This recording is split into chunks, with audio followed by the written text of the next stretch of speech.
รให้จงเจริญ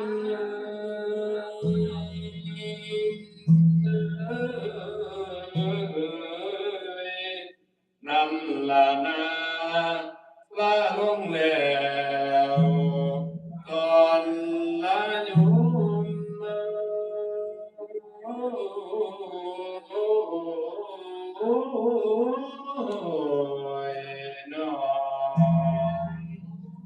จัตตาโลธรรมาวัฏันติอายุวันโนสุขังภาลัง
วัด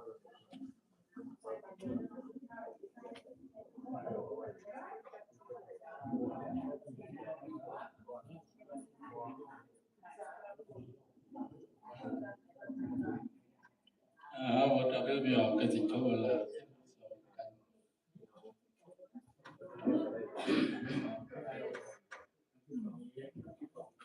การที่เป็นเทศจบว่างันอันอวยพรตรงนั้นก็ก้อนนั้นมันกัน11เพิ่นพระเจ้ามรุพระเจ้ากรุงสนชัยพระราชพุทธดีคณะชาลีพร้อมให้คนประชาราษฎรพากันขี่สร้างคนมาหาพระเวสสันดรกับพระนางมัตสีซึ่งบำเพ็ญเพียรอยู่กรุงอยู่เขาวงกฏกันมาหมดแล้วค่ะ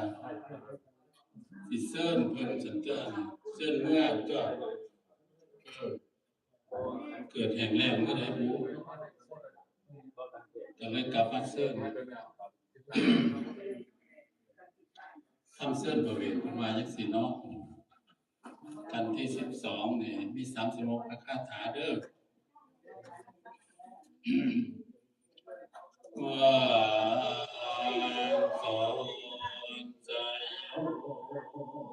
อาบอนลมมาสีสนใส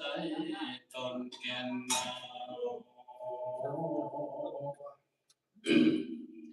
ยอ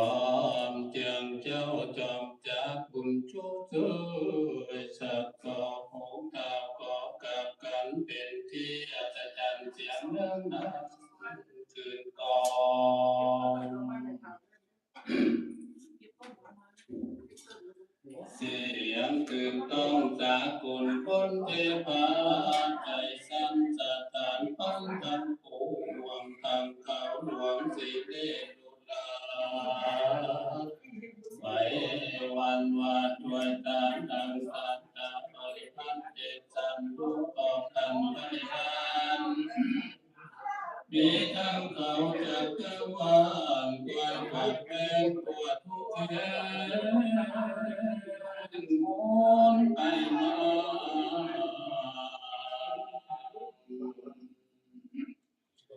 ปวดเทธารั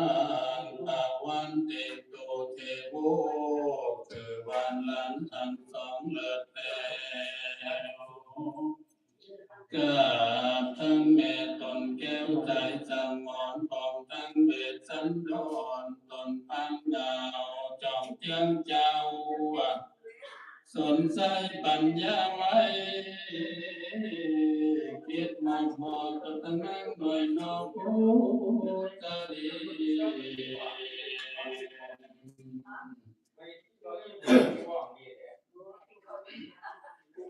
ตอนเป็นวัน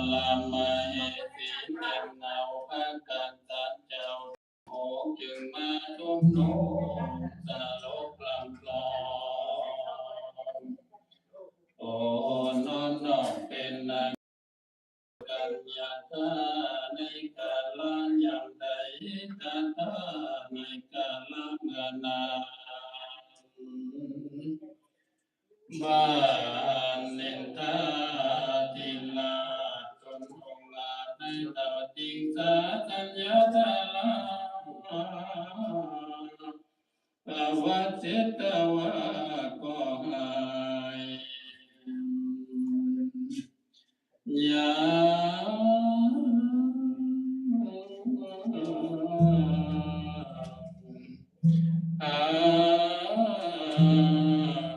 โ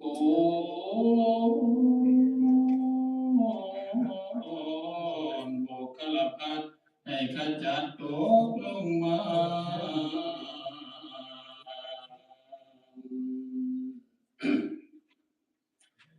นายคงเขตประเทศที่สลา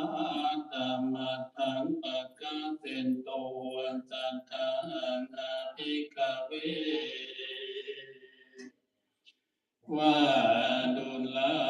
ภิกษุสงฆ์ทั้งหลายอย่าเมื่อหายโศกเศร้าและโศกาส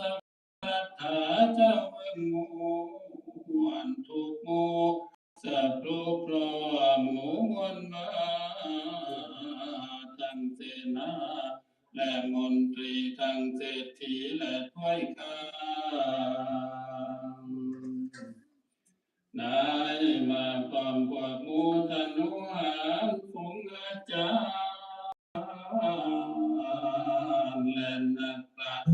อามาพร้อมหมู่นังน้องนับว่าได้12โคเป็นใจยินดีก็โศกเศร้าให้เขาก็มีใจยินดีบ่โศกเศร้าให้ห้ำเฮาเอ็นดู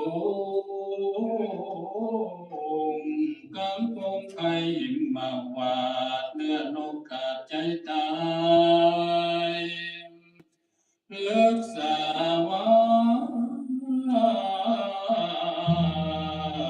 ไป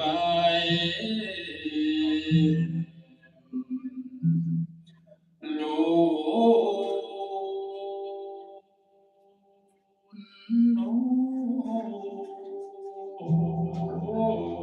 นดอกไม้มนมองดวงในใจความหลดจำมามองให้ขาดสยบสิ้นจอมใจเอาบาทให้ทุนพมยินอารมณ์มันลำบากทุกข์ยากด้วยดอมเท้าบาเบาบ่ขึ้นเมืองปานนมมือเดินทำสิบเดียว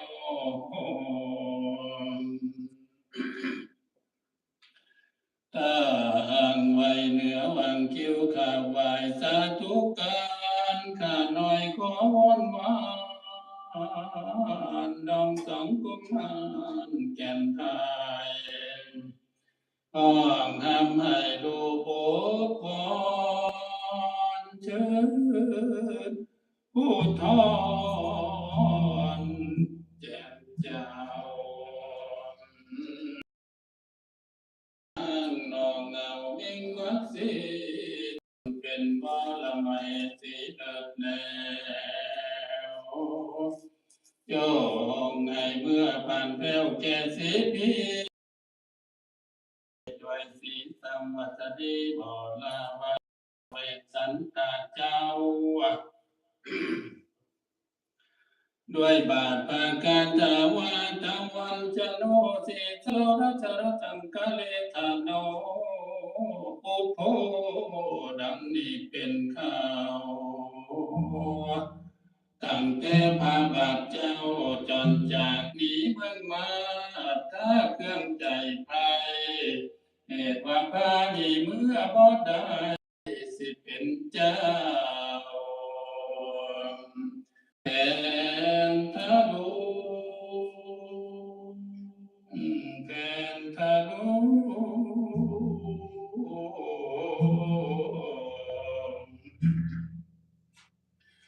ชิญมาในเมื่อเป็นปีนคำปกเกตเก่าเชิญมาในเป็นเจ้าเจืองจอมโคนหากสากลแหลงลาแก่ไฟฟ้าหมู่แสนเมืองพยศจากเมืองผ่านแถวเชิญภายในเมื่อสถิตปราสาทแก้วมันอุ้มเพื่ออุ้มเชิญภายในคืนมาชมเมืองน้ำเทพกันหน่อยนาวเชิญภายในเมื่อเป็นเจ้าแก่สิทธิอุโบสถกษัตริย์สิเอ้ยแก่ไทยมันเป่าไว้มันห่างเจ้าเสื่อมสูญดอกคำ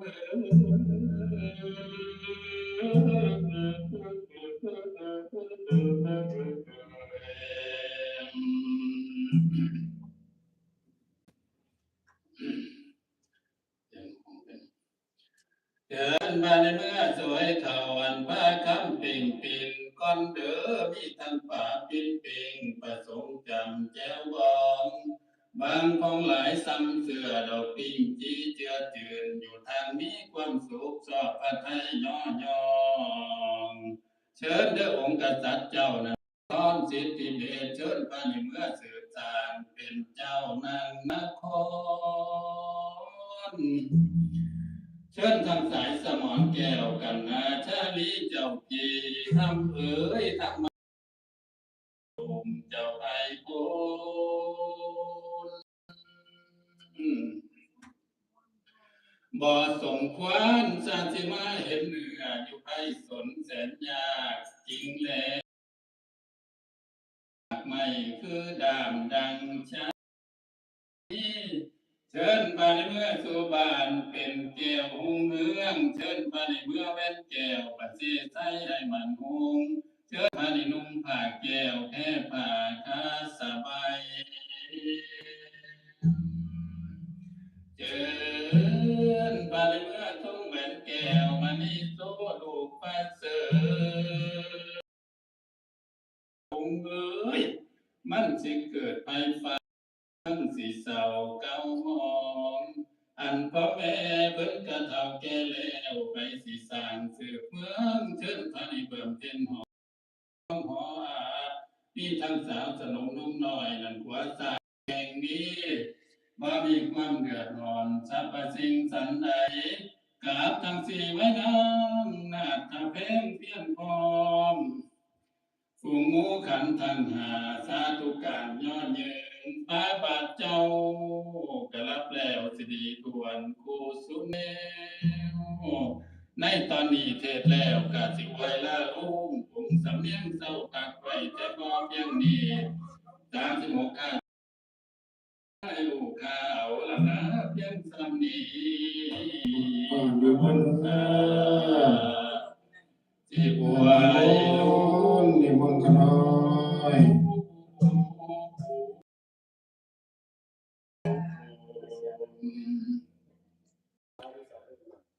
36พระคาถาติดตาในกันที่12ในเส้นพระเวทเพิ่นไปแล้วเพิ่นรับขันเกษียณพระหลังหาพระนางพุทธดีเพิ่นก็เอาผ่าคือพวกเจ้าเบียงบ่ายไปเบียงให้พระเวทสันดรผ่าไล่ผ่าขาวงามมีไล่วันนี้มาถึงกัน13นครกันมี48เพิ่นสิเอาไล่ผ่าพวกเจ้าเบียงเพิ่นเอาไปคุ้มไล่ให้พระเวทสันดรสิเขาเมืองน่ะนะจะมาจะเพิ่นกาสีหมู่เดียวสนไส้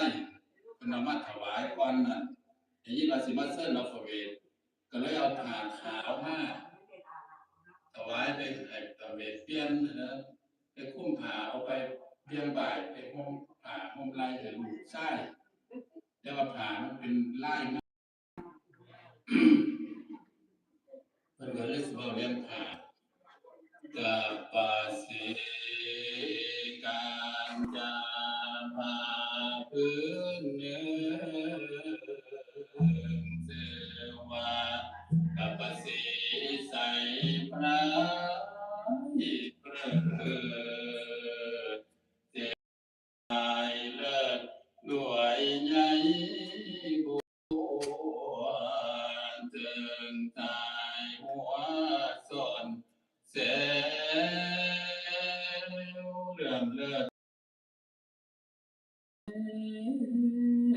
คำ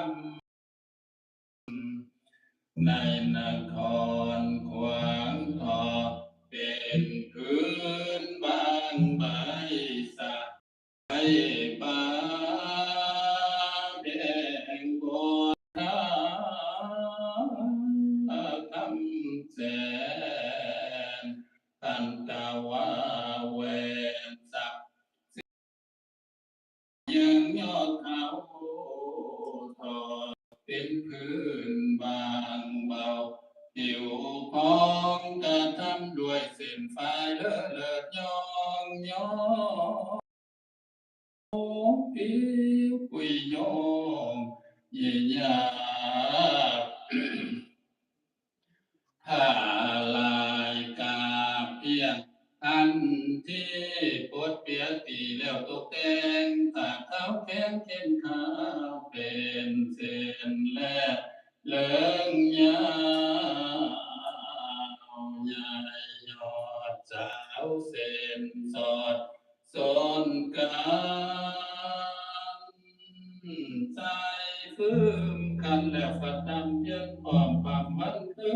นทอเป็นสุดทันนาเอลาด้วยลายดอกและดวงคือจุ่มจีเจือเจ้าจอก็เป็นซอเหลื่อมหลายวันจับอาสันดีทุกสีตาหนึ่งโหมา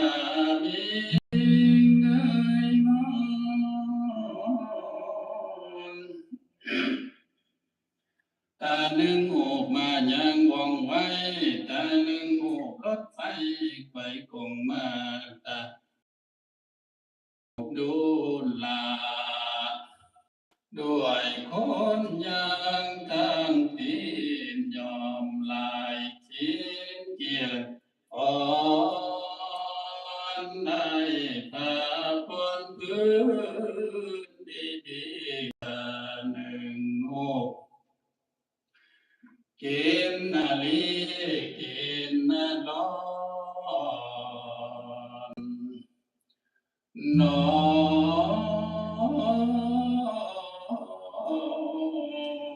นเคียงคู่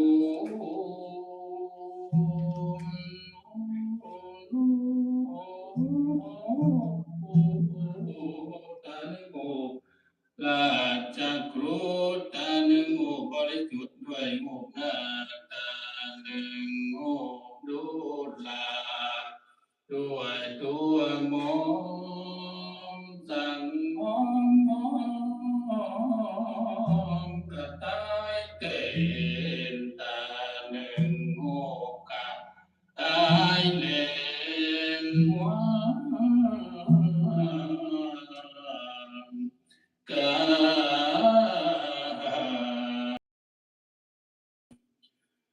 ดู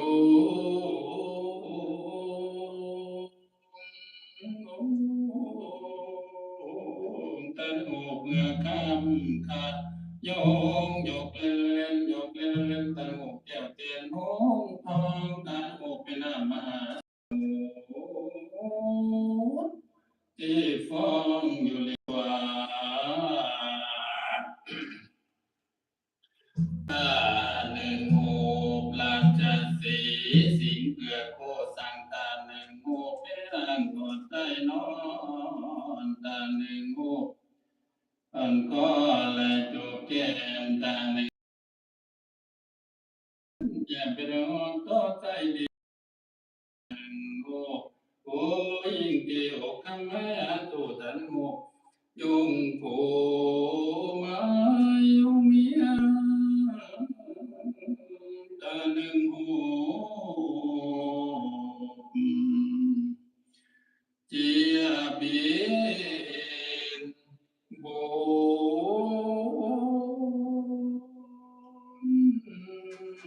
อย่าแม่นตาหนุกจะนั่งยิ่งเว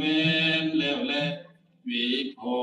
มมือใบนมและรูปลายตาหนึ่งหูสาวทันดอกไม้และมายา ต ตาหนึ่งโมกสังกุณาบินเนินปีเจรวีข้อมูสังกาตาหนึ่งโมกมายุลาแลนเอกเอตาหนึ่งโมกเท้าแอนมีทีตาหนึ่งโมกนกน้อยจับมาอยู่เส้นซ้อนเส้นซ้อนเส้นซ้อนเส้นซ้อนเจรวีจนเพียงทิ้งตาโมกมามีงาชาในคิดว่าเดือบไล่หกสร้างเต้นใต้ตามโคลงสาเฝ้าโยงยลยาตาหนึ่งโอบชมบุรนาถน้อยซอยโซดาปีจำปีปากันนิตีเหลืองก็เหลืองดีดูลายลายตันที่ขาวก็ตาดีดูตาตันที่แดงก็แดงดีดังงามกลางเหลื่อมไหลไหลลังลังสีตันที่เขียวก็เขียวดีดูยับยับยับยับคือระเบียงแห่งกับเหลื่อมยับยับยองเหมือนดังบทจามบาบันเย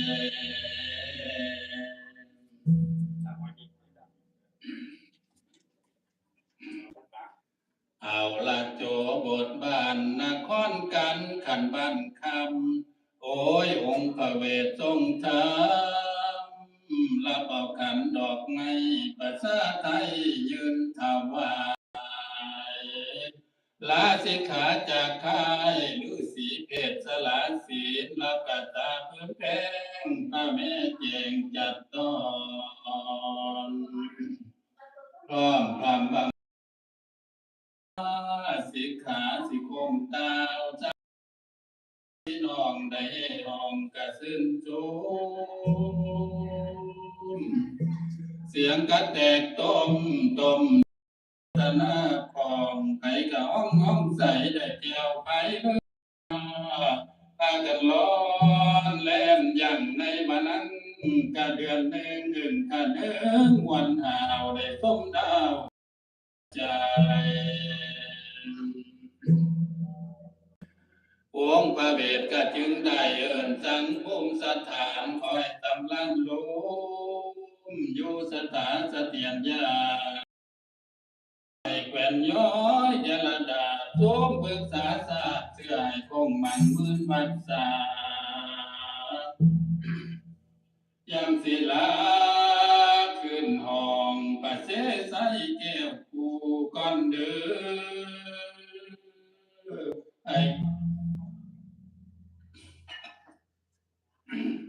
ไอ้พายุกันเทียงมันดอกดัวซื่นเสมอไอ้พายุดีเด้อมาหิงสาเสือกวางฟ้านละม่อมมันม้วนกันแต่ก็ออกหน่อยย้ำสิห่างหายเสียดายเด้อ่างสมหน่อยบ่อนเคยนั่งบำเพ็ญศีลศิลานี้บ่มีวันสิไปหันดอกขึ้นโค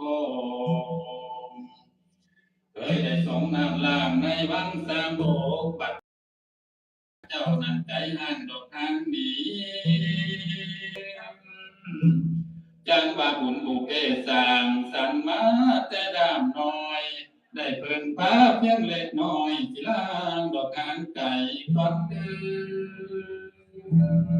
อบัดนี้ตกลายย่อสิย่อก่อนเมืององค์พระเวสสันดรกับสู่เบืองเมืองเขาพร้อมนครอีกทางขั้นเป็นเทือที่สองของพระเจ้าบ่มีทุกข์กอยู่สุขเกษมสารสมบูรณ์ด้วยโภชนะน้ำตาสุขกันทั่วหน้าลงมากันมวลยิ้มนักวันสิ้น48ประกาศตาเวทสันตาทำเจ็บตังนิติตังเจ้าฟ้ามรณะพ้นผ่านลอยสาวัตตากาศนาวัฏันเจ้าฟ้ากระทบทวนสุขทวนพันคาถาทวนในส่วน13กันพันนานามาโกบสู่ประการภาษามเสนดูก่อนท่านโยมพ่อแม่ผู้รอฟังแต่ละองค์นั้นคือไผบัดทราบเขาดี องค์สนใจข้าวจีปิดอุโลมโคโลกสากลับมาเป็นพระบิดาคือสุโธทนาตามปังจีประเสริฐองค์การก่อนประชนนี้สิริปัญญาผู้ยอดยิ่งยิ่งอ่างองค์บัดสีนางแก้วแววมณีสีสะคือยักษ์โสธาลาหรือพิมพ์ผ้า ผู้กายเจียงจะพำเพียงชาลีลาดปาดเบื้องได้แก่พระล่างหุ่นนั่งกันหาเป็นผู้ผลบรรณาสง่าสีงามโคสู้จะโกพาไม้กับกายเป็นผู้แข่งเทวทัตผู้กันแก่งกำสีเกี่ยวดอกเกี่ยวพันอมิตต เกิดอุบัติมาไม่นั่งกินจาบ่ละอาดอกเป็นตองคนทำของข้าวจีกับเพื่อนมาให้ปวดทานนี่ล่ะด้วยความกินความทานบ้านความมาเวทสันดรเจ้าฟ้าภูเขาฟ้ามงโกฏก็คือองค์สถาโคตเทศนาเจ้าว่า จากสำเนาของหมู่บรมโพธิโปรดมีประวัติฝากไว้เพียงหน่อยกระบอนหลายขอสรุปบรรทายมวลว่ามวลก็จำเป็นเน้นสิเศร้าอวสานนำแถลงดอกเพียงนี้เอวังทีขอเศร้าแหล่ยุดกระแสเสียงสำเนียงเทศเรื่องพระเวทบุญพระเวทจบแต่เพียงตอนนี้พระมันินมนต์ลอยละพรนิมสิ นผู้ต์ไว้ก่อนท่านดอกนาสัจจาโยครูบาอาจารย์เด้อปีหน้านิมนต์อีกเด้อกันหน่อยปีหน้านิมนต์ทั้งสองลูกกันหน่อยสาธุ บริบูรณ์ให้พรที่บอกกันหน่อยปัญญุอาภิวาทนาสิลิสนิจจังมุตตาปัจจายโนจัตตารโลธรรมวัฏันติอายุวันโนสุขังพลังสัพพะพุทธานุภาเวนะสัพพะธัมมานุภาเวนะสัพพะสังฆานุภาเวนะสัพพะเทวานุภาเวนะสัทธาโสธีภะวันตุเต